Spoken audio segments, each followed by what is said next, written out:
Fl-ewwel 6 xhur tas-sena ddew mal-4 miljun passiġġier mill-Ajruport Internazzjonali ta' Malta. Dan tħabbar waqt konferenza tal-aħbarijiet li saret fl-MIA stess fejn ġew preżentati ir-riżultati tal-ajruport għax-xhur bejn Jannar u Ġunju. Alan Borg, il-kap eżekuttiv tal-MIA, spjegalna li matul dawn l-ewwel 6 xhur is-suq mill-Ingilterra issa qabeż dak ta' qabel il-Covid. Barra minn hekk kien hemm tkabbir f'Jannar, Frar u Marzu li kien ikbar mit-tkabbir tat-tieni kwart tas-sena.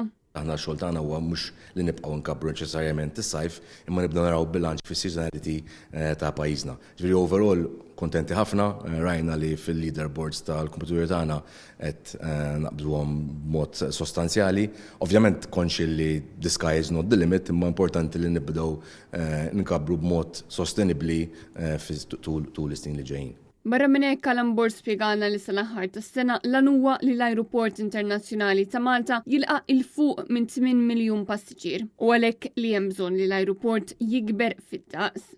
L-operat huwa wieħed mhux faċli, ġifieri qed naħdmu għalhekk qed niffokaw biex inkabbru t-terminal kemm jista' jkun malaj.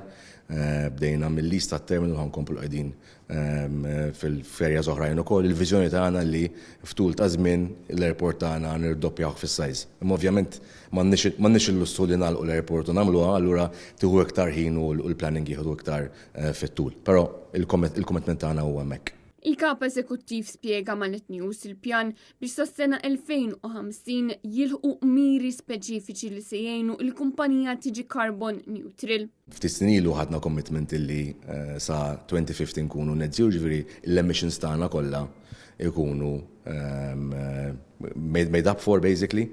U illum ħabbarna kif se nagħmlu dan. Ġifieri mis-sena d-dieħla ħankunu qegħdin CO2 neutral, ġifieri l-enerġija kollha niġġeneraw qed nkunu qegħdin noffsetjawha u sa 2030 l-emissions totali tal-airport ħankunu qegħdin naqsuha b'65%. Imbagħad minn 2030 lem għandna 20 sena biex inkomplu naqsu l-emissjonijiet tagħna. Waqt il-konferenza tal-aħbarijiet ġie spjegat ukoll kif l-ikbar suq għall-ajruport Malti kien l-Italja, segwit mir-Renju Unit, il-Ġermanja, Franza u l-Polonja. Il-kumpanija Ryanair bqgħet l-iktar kumpanija li tagħmel vjaġġi minn u lejn Malta, segwita minn KM Malta Airlines, Wizz Air, EasyJet u l-Lufthansa.